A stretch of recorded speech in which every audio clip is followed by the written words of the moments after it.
Yo, what's good? You already know I'm KenWal, and if it wasn't for that delay, I would have been playing Dying Light 2 all of December instead of Halo Infinite.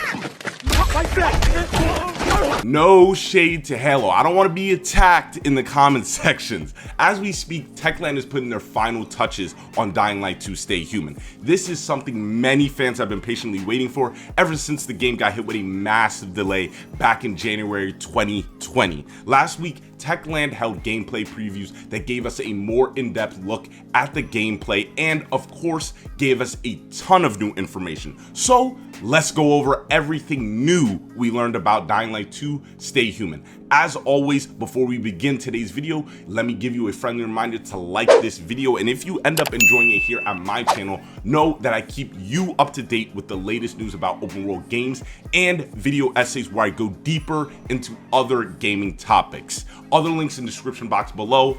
Thank you, crew. Dying Light 2 Stay Human takes place 15 years after the first game, and civilization is said to have fallen back to the Dark Ages. This is reflected in the city setting and the gameplay. The main character is KenWal, who comes from a group called the Pilgrims, similar to nomads or gypsies. He comes to the city because he is infected, looking for a cure, and his sister, who may help him remember his past. In the city, players will encounter and have the choice to aid various factions that are based within it that affect the outcome and the gameplay. I just gotta say, any game where I become the dictator and I can control people's lives and outcomes, I'm so in there. Destroy this machine, and I'll tell you all I know. Damn. There might be something wrong with me. There are 3 groups fighting for survival, and they all sound like they came straight from The Walking Dead. The survivors, Peacekeepers, and Renegades. The survivors work to establish safe zones and try to adapt to any situation.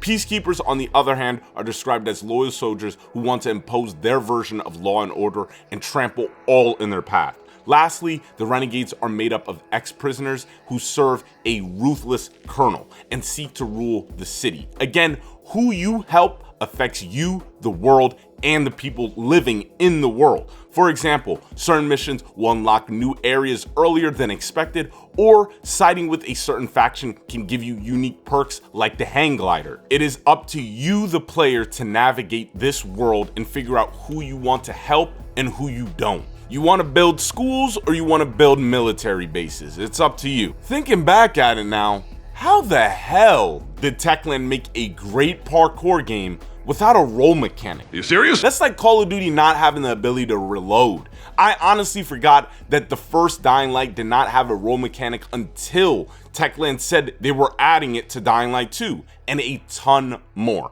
Techland has added over 1,000 new parkour animations and combat animations to Dying Light 2. Parkour in Dying Light 2 is more floaty to help the players traverse the map easier and be more precise with their jumps. When it comes to combat, the team at Techland wanted to seamlessly combine parkour and combat, which is why you see a bunch of people getting drop kicked left and right like it's the WWE. With the new and updated parkour and combat system in Dying Light 2, this will no doubt make parkour and combat feel better and easier to fight humans, and especially hordes of zombies whenever nighttime came in Dying Light.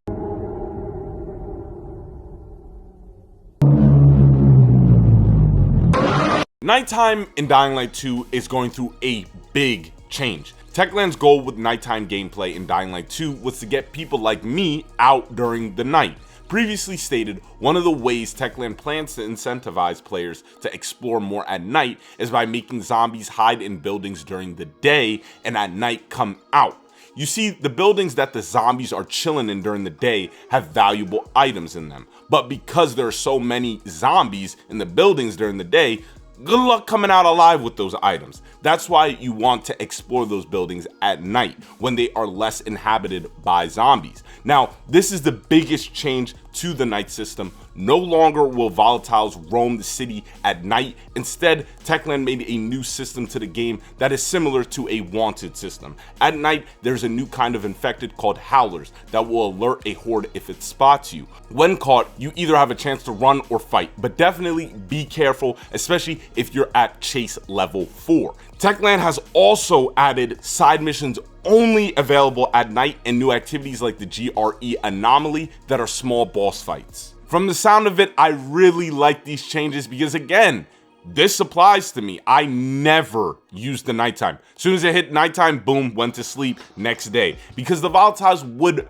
mess you up. It was hard. Nighttime was straight up hard, like they marketed it. You did not want to go out at night. So this is really cool how they're changing up the system, keeping it the same, but also tweaking it and fixing it for the better. Now, I know you guys heard me say this before. 2022 is unlike anything for gamers. This is the first time where we got a bunch of games dropping in the beginning of the year, in the middle of the year, and of course the end of the year. This is going to be phenomenal, hopefully. I have complete and utter faith that Techland, this Polish studio, can get this done. They can deliver because they took their time on this game and didn't rush it. I'm sorry, I had to throw it out there. They're both studios from Poland, so I had to do it. Dying Light 2 Stay Human will be coming out on February 4th for PlayStation 4 and 5, Xbox One and Series consoles, and surprisingly the Nintendo Switch. So with that being said, allow me to wrap this video up by saying thank you guys for watching. Remember to like and subscribe, and I'll catch you guys soon. Peace.